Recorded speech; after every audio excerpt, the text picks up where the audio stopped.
Hola, buenos días. Llegamos al día 5, el día viernes, continuando con nuestro estudio del libro de Efesios. El día de hoy vamos a profundizar un poquito sobre Efesios 6, que nos muestra cómo caminar en la luz y luchar contra las tinieblas. ¿Qué es lo que nosotros deberíamos de estar concentradas y trabajar? Ya que el propósito de poder o nuestra misión de poder ganar almas para Cristo depende de mucho en la forma en que nosotros andemos en Cristo. A la vida llena del Espíritu y otras dos áreas especiales de su misión, nos dice: hijos, obedeced en el Señor a vuestros padres, porque esto es justo. Ahora honra a tu padre y a tu madre, que es el primer mandamiento con promesa, para que te vaya bien y seas de larga vida sobre la tierra. En primer lugar dice: hijos, obedeced a nuestros padres. La orden es simple: los niños deben obedecer a sus padres. Esto no solo significa que los niños tienen la responsabilidad de obedecer, sino que los padres también tienen la responsabilidad de enseñar a sus hijos a la obediencia. Uno de los trabajos más importantes para los padres. No necesitamos enseñar a nuestros hijos cómo desobedecer, porque cada uno de ellos ha heredado una inclinación al pecado de Adán, pero se debe enseñar la obediencia. Es fundamental que un padre le enseñe a su hijo la obediencia, porque el niño crezca sabiendo cómo obedecer a Dios, incluso cuando no lo entiende todo o no quiera. Esto es a lo que debe llegar toda disciplina de los padres para un niño. La desobediencia debe de ser castigada para que se pueda aprender a obedecer. Luego, cuando nos dice en el Señor, porque esto es justo, el apóstol nos da dos razones para que el hijo obedezca al Padre. Primero, debe obedecer en el Señor. Eso significa que su obediencia es parte de su obediencia cristiana, de manera similar al mandato de la esposa que de someterse a su esposo, como al Señor en Efesios 5:22 lo leíamos. La segunda razón es porque simplemente es justo que un niño obedezca a sus padres. Lo que significa dar honra a tu padre y a tu madre puede cambiar a medida que lleguemos a la edad adulta, pero el principio siempre perdura. El hijo adulto no le debe obediencia a los padres, pero sí le debe honra a los padres. Cuando los lazos de la vida familiar se rompen, cuando el respeto de los padres falla, la comunidad se vuelve decadente y no vivirá mucho. El primer mandamiento con promesa es que Pablo reforzó esta idea con una referencia a Deuteronomio 5:16, donde Dios prometió bendecir al niño obediente. Los cristianos normalmente han vivido los 10 mandamientos de los primeros 4 dirigidos a Dios y los últimos 6 dirigidos a sus semejantes. Pero los judíos dividieron los mandamientos en 2 grupos de 5, considerando que la ley para dar honra a tu padre y a tu madre era más un deber para con Dios que un deber para con el hombre. Ahora bien, ¿cómo caminan los padres en la luz? No provocando la ira de sus hijos. Y vosotros, padres, no provoquéis a la ira a vuestros hijos, sino criadlos en disciplina y amonestación del Señor. No provoquéis la ira a nuestros hijos, dice. Los padres ciertamente tienen la oportunidad de provocar a ira a sus hijos a través de una actitud cruel y demasiado crítica para atormentar al niño en lugar de educarlo. Pero los padres cristianos nunca deberían ser así.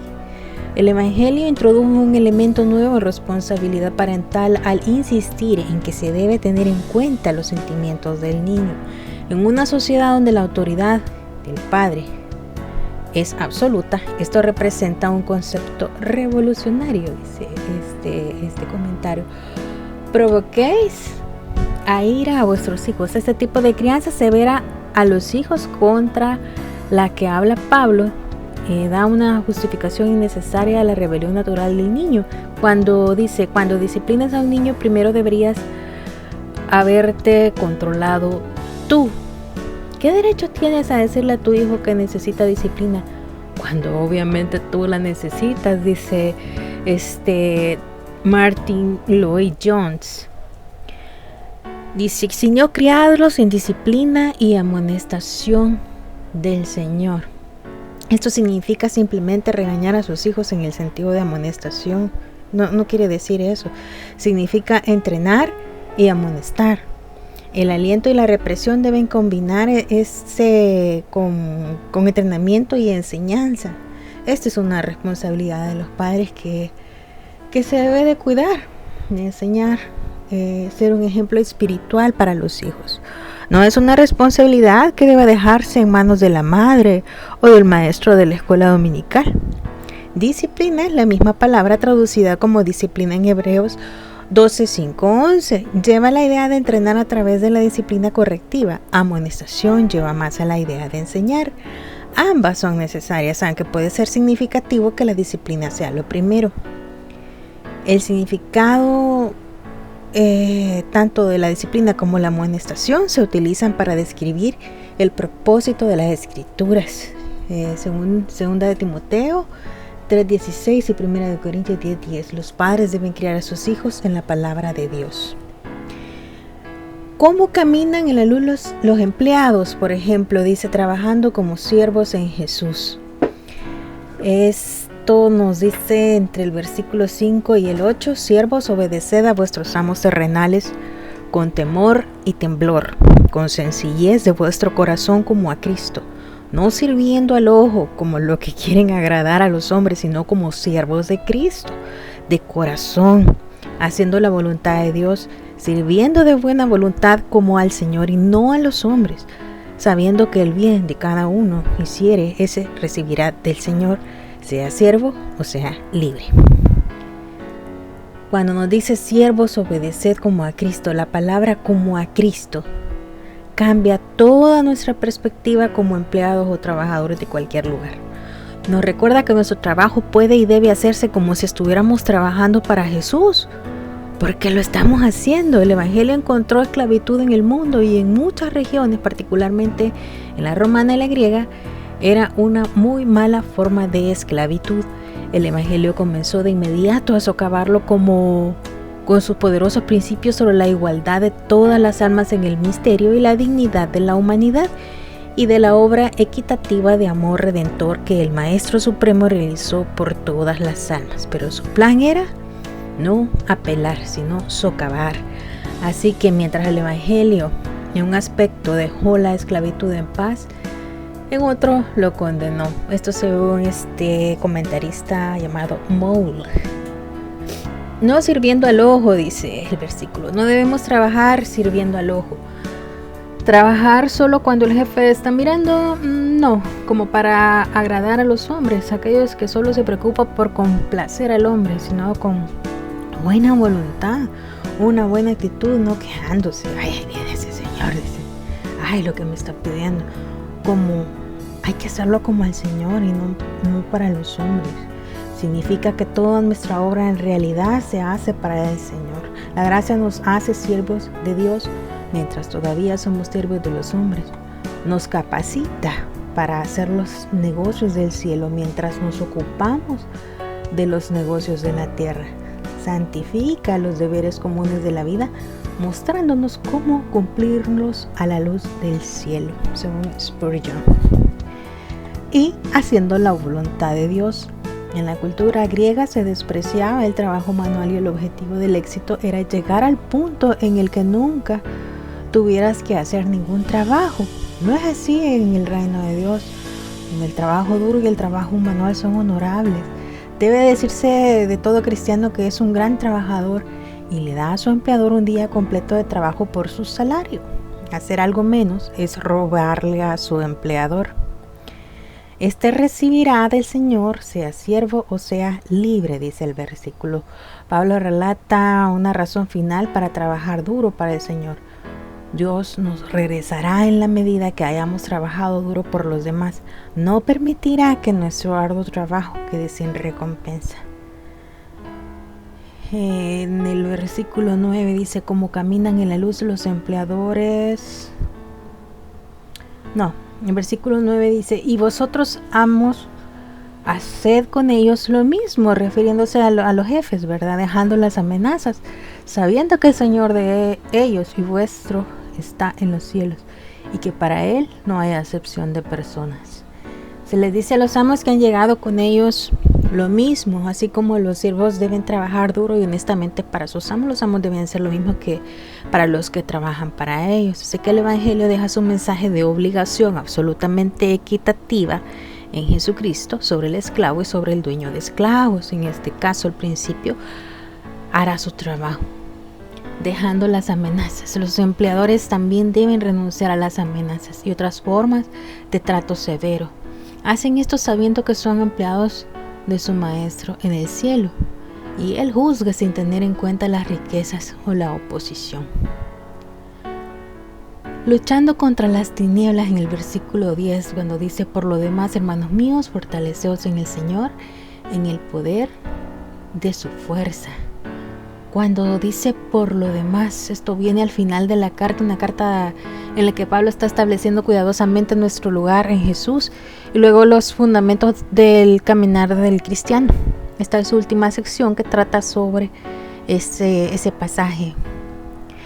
Escribir por lo demás va más allá de lo que dice ahí. Dice: a la luz de todo lo que Dios ha hecho por ti. Eso es por lo demás, a la luz de la gloriosa posición que tienes como hijo de Dios. Eso es lo demás, a la luz de su gran plan de las edades del que Dios te ha hecho parte, a la luz del plan para la madurez y el crecimiento de los cristianos que Él da, a la luz de la conducta que Dios llama a cada creyente a vivir, a la luz de la llenura del Espíritu, de nuestro andar en el Espíritu.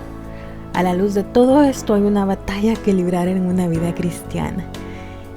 Y también nos dice en el versículo: fortaleceos en el Señor y en el poder de su fuerza.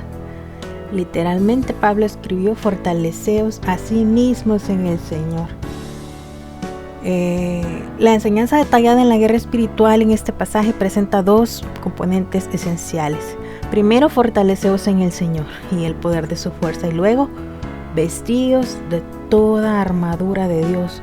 Los dos son esenciales y muchas enseñanzas sobre la lucha cristiana descuidan el primero. Si tomamos a un hombre débil que apenas puede mantenerse en pie y le ponemos la mejor armadura, seguirá siendo un soldado ineficaz, será derrotado fácilmente. Por lo tanto, el equipamiento para el combate cristiano debe comenzar con el principio de fortaleceos en el Señor, en el poder de su fuerza. ¿Cómo? Esto no sucede solo con decir palabras, no es un encantamiento ni un hechizo de ningún tipo. No podemos simplemente caminar diciendo fortaleceos en el Señor y en el poder de su fuerza una y otra vez hasta que suceda, o sea, repetir, como dicen algunos, rezar esa frase. Ese tipo de juegos mentales puede lograr algo, pero ciertamente no fue lo que Pablo quiso decir.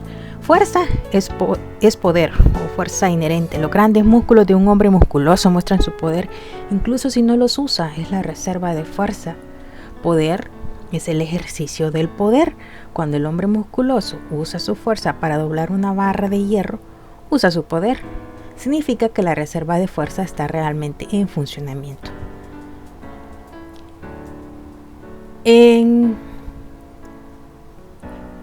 Veamos algunas cosas que pueden llegar a debilitar la fuerza del cristiano. Puede ser comprometernos con demasiadas obras o cosas espirituales, meternos en muchos ministerios, por ejemplo, querer estar en todo, ¿verdad? Hay mucha carga de trabajo también y no llegar a concentrarnos en un solo fin. Eso también puede distraernos. Demasiada conversación, argumentos o debates o disputas, la pereza, demasiado tiempo con la compañía equivocada, demasiadas charlas tontas o bromas, amor por el dinero y la carrera, un deseo de respetabilidad de imagen, ¿verdad? Yo soy doña Jenny, yo soy doña. Un yo desigual con un incrédulo también puede ser algo que debilite nuestra fuerza como cristiano.